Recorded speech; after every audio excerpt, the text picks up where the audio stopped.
آج دیکھیں 99% مسلمان has not read the Quran. In fact 100. میرا تو ایک بھی دوست نہیں جس نے قرآن پڑھا ہو. Why? Because it can't be read. Do you know why? It's not in chronological order. Anybody who says he's read the Quran is a liar, because to read it you first have to know کہ اس کی arrangement کیا ہے. ذاکر نائک کہتا نا chapter 235 line 92 جھوٹ بولتا ہے سالا. چیک کرنا, وہ تو نمبر پھینک رہا ہے کھٹ کھٹ کھٹ کھٹ کھٹ کھٹ. اب کہ یار یہ اتنا اس کو کیسے یاد ہے. قرآن ہمیں پیٹ پیٹ کے مسجد مولوی میں رٹے سے سناتا ہے, جھوم جھوم کے, کچھ نہیں پتا کسی کو کہ کیا پڑھ رہا ہے وہ شخص. اور میں اوپن کلیئرٹی سے کہتا ہوں کہ جب آپ کا کلیکشن آف قرآن بھی کرونالوجیکل آرڈر میں نہیں ہے, آپ کہتے ہیں کہ پہلا لفظ مسلمان پروفٹ محمد کو آیا کہ پڑھ اقرا بربے کا, پڑھ اس کے نام پہ جس نے تجھے پیدا کیا, وہ اٹھا کے آپ نے قرآن کے پہلے پیج سے ہٹا دیا. مطلب اس کے بعد کتنی بڑی ایویڈنس ہے کہ جس نے بھی کمپائل کیا اس نے کچھ کیا بیچ میں. یہ تو طے ہو گیا نا کہ it is not in the way that the prophet received the words from Allah through the angel Gabriel. یہ تو طے ہو گیا کہ یہ ہے, اس آرڈر میں نہیں ہے. باقی بحث کرے نا کہ پھر صحیح آرڈر کیا ہے, وہ بھی نہیں اجازت. یہ پورا قرآن شریف جو حضرت عثمان کے زمانے میں جمع کیا گیا وہ ایک تو کرونالوجی میں نہیں ہے. کہ سورہ اقرا جب پہلے نازل ہوا تھا, پہلے 5 آیتیں, تو وہ قرآن مجید میں 96 چیپٹر پہ کیوں ہے؟ کہ قرآن مجید ایک اللہ سبحانہ و تعالیٰ کا کلام ہے, اور جب ایک انسان جب لکھتا ہے کتاب, اور پرٹیکولر فیشن سے لکھتا ہے کہ once upon a time Hansel and Gretel, ایک دن ایسا ہوا, اور پورا سیکوینس میں جاتے ہیں. قرآن مجید انسان کی کتاب نہیں ہے, وہ اللہ سبحانہ و تعالیٰ کا کلام ہے. اسی لیے جب اللہ سبحانہ و تعالیٰ اپنا کلام پیش کرتے ہیں تو آپ دیکھیں گے وہ سیکوینس نہیں ہے. آپ بائبل پڑھیے, رامائن پڑھیے, مہابھارت میں سیکوینس ہے, پہلے یہ ہوتا ہے, یہ پیدا ہوتا ہے, پھر وہ مرتا ہے, پھر دوسرا, پورا سیکوینس ہے. قرآن ایسا نہیں. قرآن کا ذکر آدم علیہ السلام کا سورہ بقرہ میں بھی ہے, سورہ اعراف میں بھی ہے, لائن سے نہیں ہے, کیونکہ ہمارا دماغ ادھر ادھر بھاگتے رہتا ہے. تو الحمدللہ یہ اللہ کا کلام ہے, ایک معجزہ ہے. اور قرآن ایک ساتھ میں لکھی نہیں گئی کتاب ہے. قرآن لگ بھگ 23 سال میں نازل ہوئی, اور کئی بار جب کئی کفار یا مشرک لوگ نے محمد صلی اللہ علیہ وسلم سے سوال کیا تو اللہ تعالیٰ سے وحی آئی اور جواب آیا. تو موقع کا لحاظ رکھتے ہوئے آیت ایک کے بعد ایک 23 سال میں نازل ہوئی. لیکن ابھی ہمیں اگر پڑھنا چاہیے تو ابھی کس آرڈر سے سب سے زیادہ فائدہ ہوگا پڑھنے سے, وہ آرڈر میں اللہ سبحانہ و تعالیٰ نے جبریل کے ذریعے محمد صلی اللہ علیہ وسلم کو دکھایا. اور آج جو موجود ہے سورہ فاتحہ پہلے ہے, پھر سورہ بقرہ. تو جو آرڈر آج فائدے مند ہوگا اس آرڈر سے آج موجود ہے. اس وقت جو سوال تھا اس موقع کے لحاظ سے نازل کیا گیا تھا. اس وقت پہلی آیت جو نازل ہوئی تھی, محمد صلی اللہ علیہ وسلم غار حرا میں جاتے تھے عبادت کرنے کہ اللہ تعالیٰ کی, اس وقت جبریل علیہ السلام وہ آتے ہیں اور کہتے ہیں اقرا, پڑھو. تو ہمارے نبی فرماتے ماں انا بقاری, مجھے پڑھنا نہیں آتا ہے. پھر سے جبریل علیہ السلام کہتے ہیں پڑھو. محمد صلی اللہ علیہ وسلم کہتے ہیں ماں انا بقاری, مجھے پڑھنا نہیں آتا ہے. پھر سے وہ کہتے ہیں اقرا بسم ربک الذی خلق خلق الانسان من علق, پڑھو اللہ کے نام سے جن نے پیدا کیا انسان کو علقہ سے. محمد صلی اللہ علیہ وسلم سمجھ جاتے کہ وہ کہہ رہے کہ مجھے دہرانا چاہیے. تو جو موقع کے لحاظ سے جو پہلی آیت تھی وہ ہے. آج سورہ فاتحہ سب سے آگے ہے. سورہ فاتحہ ہم ہر صلاح میں پڑھتے ہیں, نماز میں پڑھتے ہیں, اور اللہ تعالیٰ کی پہلے چند آیتوں میں تعریف کرتے ہیں. وہ رحمان ہے, وہ رحیم ہے, وہ مالک ہے آخرت کے دن کا. پھر ہم کہتے اہدنا الصراط المستقیم, ہمیں سیدھا راستہ دکھا. اور پھر سارے قرآن مجید کی باقی جتنی آیتیں ہیں وہ اللہ تعالیٰ میں سیدھے راہ دکھا رہا ہے. موقع کا لحاظ رکھتے ہوئے آیت نازل ہوئی. آج جو بہتر ہے اس لحاظ سے ہے, باقی دیگر مذاہب کتاب جیسے نہیں جو آدمی لوگ نے لکھی ہے. دوسرا سوال, آپ کا محمد صاحب کا جو کتاب لکھے گی قرآن 50 سال بعد لکھے گی, اور 40-50 کوئی بھی ہو, पर मुझे माफ करना साहब, मैं आपसे एक सवाल ये उड़ना चाहता हूँ। हम सब इंसान है, इंसान को एक करके सब मजहब 21st सेंचुरी में इंसानियत मजहब क्यों नहीं बनाते? जो आप ठहरो, मैंने अभी खत्म नहीं किया जनाब, मैंने अपने खत्म नहीं किया। मैं ये कह रहा हूँ साहब, आप अपना पर्सनल मजहब है रखिए, अपने घर में रखिए, बस स्टेट में और दूसरों के ऊपर ना जाइए, वार ना करिए, लड़ाई ना करिए। एक माफी चाहता हूँ, ऐसी हजारों चीजें मैं दूसरे मजहब में निकाल सकता हूँ। मैं आपसे पूछना चाहता हूँ, खलीफा 40 साल के अंदर मर गए, मर्डर हुए, असैसिनेट हुए, और अली साहब जो थे वो ग्रैंड सर हमारे पैगंबर के थे। ये चीजों के हवाला दूसरों में भी है, मैं हजारों दे सकता हूं, पर इसका सवाल मैं आपसे कहना चाहता हूं। भाई साहब ने अच्छा सवाल पूछा, लंबा था, तकरीर थी छोटी। भाई साहब ने कहा कि वो हिंदू धर्म में पैदा हुए लेकिन हिंदू नहीं है, इंसान है। क्यों ना हम एक मजहब इंसानियत बनाते हैं। उनका जो कहना है वो इंसान है। भाई साहब, हर शख्स, हर इंसान जो पैदा होता है वो इंसानी होता है, लेकिन सिर्फ इंसान होना काफी नहीं है। इंसान होना जरूरी है। हर मुसलमान पहले इंसान होना जरूरी है उसे। इस्लाम की सारे बातें, एक भी बातें मैंने कहा मैं तकरीर में, इंसानियत के खिलाफ नहीं है। एक भी बातें मैं चैलेंज करता हूं, आप एक भी बात इस्लाम की बुनियादी बात बताओ जो इंसानियत के खिलाफ है। मुसलमान होने के लिए अच्छा इंसान होना जरूरी है। अगर आप अच्छे इंसान नहीं हैं तो मुसलमान हो ही नहीं सकते। लेकिन सिर्फ अच्छा इंसान होना काफी नहीं है। मिसाल के तौर पे डॉक्टर बनने के लिए 10वीं पास करना जरूरी है, फिर 12वीं, फिर डॉक्टरी। तो मैं कहूंगा डॉक्टर बनने के लिए स्कूल पास करना जरूरी है, लेकिन स्कूल पास करना काफी नहीं है। तो इस्लाम में अच्छा मुसलमान बनने के लिए अच्छा इंसान बनना जरूरी है, लेकिन सिर्फ अच्छा इंसान बनना काफी नहीं है। समझ रहे? क्यों?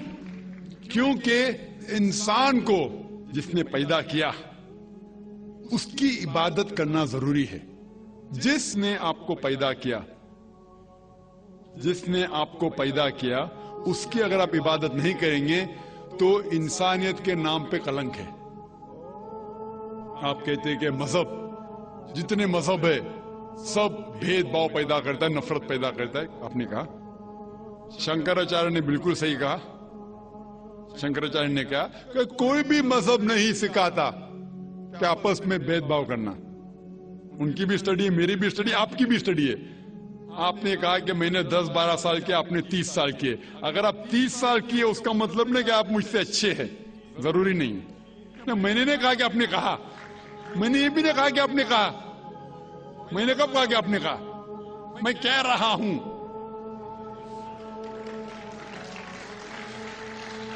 मैंने कब कहा कि आपने कहा? मैं कह रहा हूं क्योंकि आपने कहा कि अब 30 साल की स्टडी की।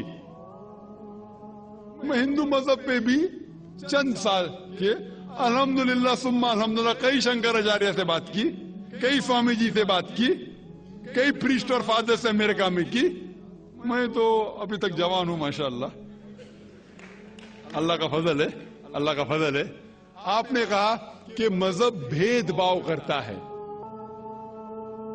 ये कहना बिल्कुल गलत है। मजहब भेदभाव नहीं करता। जो मजहब के मानने वाले हैं वो मजहब को सही तरीके से नहीं समझते हैं, इसीलिए भेदभाव पैदा करते, वो अलग बात है। गलती है मजहब के मानने वाले की, मजहब की नहीं।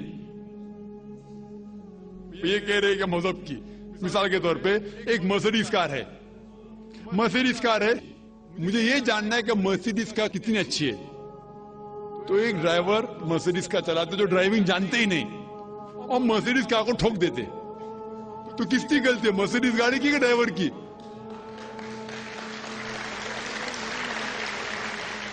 अगर आपको जानना है मर्सिडीज कार कितनी अच्छी है तो आपको ये देखना चाहिए स्पेसिफिकेशन, उसका पावर कितना है, हॉर्स पावर कितना है, माइलेज कितना है, सेफ्टी मेजर कितना है, उसकी तहकीक करने के बाद आपको कहना चाहिए कि कितनी अच्छी मर्सिडीज कार है। अगर जानना चाहिए कितनी अच्छी है तो उसको बिठाओ जो ड्राइविंग जानता है। तो इसीलिए इस्लाम को जानने के लिए मुसलमानों को मत देखो, अगर देखना है तो मोहम्मद सल्लल्लाहु अलैहि वसल्लम को देखो।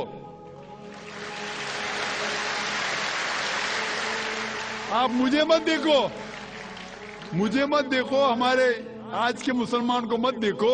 देखो जो सबसे अच्छा ड्राइवर है, सबसे अच्छा इस्लाम को समझ चुका है, वो मोहम्मद सल्लल्लाहु अलैहि वसल्लम है। उनको देख के इस्लाम की तहकीक करो, और तहकीक करने के लिए आपको इस्लाम की किताब पे जाना पड़ेगा। और आपने जो कहा आखिर के अंदर कि सारी मजहब किताब बाद में लिखी गई, पहला कहना था, आप काफी हद तक के सही है, आप काफी हद तक के सही है कि आप बिल्कुल सही फरमाते, लेकिन ये कहना कि सारे मजहब की किताब उसमें गलती है। अक्सर मजहब कितने किताब है, वेद हो, उपनिषद हो, बाइबल हो, ओल्ड टेस्टामेंट हो, न्यू टेस्टामेंट हो, आपने कहा मूसा अलैहिस्सलाम से लेके वहां से था, लेकिन आखिरी में जो आपने गलती की मोहम्मद सल्लल्लाहु अलैहि वसल्लम, वहां गलती की। आखिर में आके आप अटक गए, आखिर में आके फंस गए। आपने शायद इस्लाम का मुताला सही तरीके से नहीं किया होगा, आपने शायद अरुण शुरू की किताब पढ़ी होगी। अगर आप कोई मजहब का मुताला करना चाहते हैं तो जो मजहब को समझ चुका है उसकी किताब पढ़ो। आप अगर अरुण शुरू की किताब पढ़ेंगे और इस्लाम के मुताला करा कहेंगे, ये किधर का सही फैसला है? मैं कहता हूं अरुण शुरू जैसे लोग की पढ़ी होंगी, क्योंकि जब भी कुरान नाजिल हुआ, जब भी कुरान की आयत नाजिल होती थी, मोहम्मद सल्लल्लाहु अलैहि वसल्लम अनपढ़ थे। जब भी कोई आयत नाजिल होती थी वो उसे याद करते थे और अपने साथियों सहाबा से उसकी तिलावत करते थे, और सहाबा फौरन उसे लिख लेते थे। तो मोहम्मद सल्लल्लाहु अलैहि वसल्लम की मौजूदगी में हर आयत लिखी जाती थी और वो उससे चेक कर, मिसाल के तौर पे इक़रा बिस्मि रब्बिकल लज़ी खलक़ आयत नाज़िल हुई, उन्होंने याद किया, सहाबा से कहा, सहाबा ने लिखा इक़रा बिस्मि रब्बिकल लज़ी खलक़, पढ़ के सुनाओ, पढ़ा, हाँ सही। अगर गलती होती तुम्हारी टोक देते थे। तो मोहम्मद सल्लल्लाहु अलैहि वसल्लम की मौजूदगी में जब भी अल्लाह सुब्हानहू व तआला आयत नाजिल करते थे वो याद करते थे और लिखवाते थे और चेक भी करते थे। सारा कुरान मजीद मोहम्मद सल्लल्लाहु अलैहि वसल्लम की मौजूदगी में लिखा गया। तो आप जो कह रहे वो हजरत उस्मान का जिक्र कर रहे, वही तो अफसोस की बात है, आपने सही मुताला किया ही नहीं। हजरत उस्मान ने कई साल बाद, 40-50 साल बाद, जो आप कह रहे 40-50 यहां से आपको आया, उनने क्या कहा कि इस कुरान मजीद का जो नुस्खा है उसको और नुस्खे बनाए जाए और बाकी लोग में फैला दिया जाए, क्योंकि लोग को इख्तिलाफ था रवानगी के अंदर। तो उसको दूर करने के लिए हजरत उस्मान रज़ियल्लाहु अन्हु उनने कहा कि जो नुस्खा मोहम्मद सल्लल्लाहु अलैहि वसल्लम की मौजूदगी में था, उनने अपनी बीवी को दिया था हफ्सा को, और जो हजरत उमर की बेटी थी उनके पास महफूज था, उनने लिया, और सहाबा 5-6 सहाबा जो ज़ैद बिन थाबित रज़ियल्लाहु अन्हु उनकी सदारत में उसकी नकल की, और ये नकल हुए नुस्खे को दुनिया के अलग अलग जगह पे फैलाइए। और एक नुस्खा अब भी मौजूद है कोप्टा की म्यूजियम में, कोप्टा की म्यूजियम इस्तांबुल में। तो आप जो जिक्र कर रहे वो उतारे हुए कुरान शरीफ का जिक्र कर रहे, जो हकीकत में कुरान शरीफ है वो मोहम्मद सल्लल्लाहु अलैहि वसल्लम की मौजूदगी में लिखा गया था। उनने खुद उसको चेक की क्या सही था, और जब भी आयत नाजिल होती थी अपनी सही जगह पे उसे लिखवा लेते थे मोहम्मद सल्लल्लाहु अलैहि वसल्लम। तो ये कहना बाकी मजहब की किताब में अक्सर अब सही है। मिसाल के तौर के ऊपर बाइबल 70 ईयर्स बाद लिखा गया है, वेद वो सैकड़ों साल बाद लिखा गया है। कितनी पुरानी वेद है, कभी वेद आया दुनिया में ये किसी को पता ही नहीं। वो आपके हिसाब से, स्वामी दयानंद सरस्वती के हिसाब से 1310 मिलियन ईयर्स ओल्ड, 1310। आप थोड़ी ठेकेदार है मजहब के, आप ठेकेदार है मजहब के क्या? नहीं ठेकेदार है ना।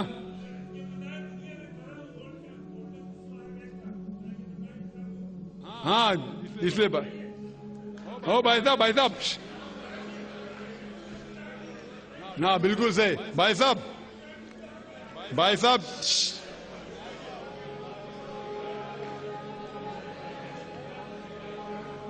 بھائی صاحب اسی لیے اختلاف جو ہے یہ کم علمی کے وجہ سے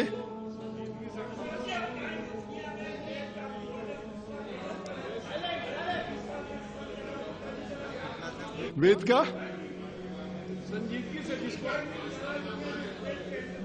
کا کیا نہیں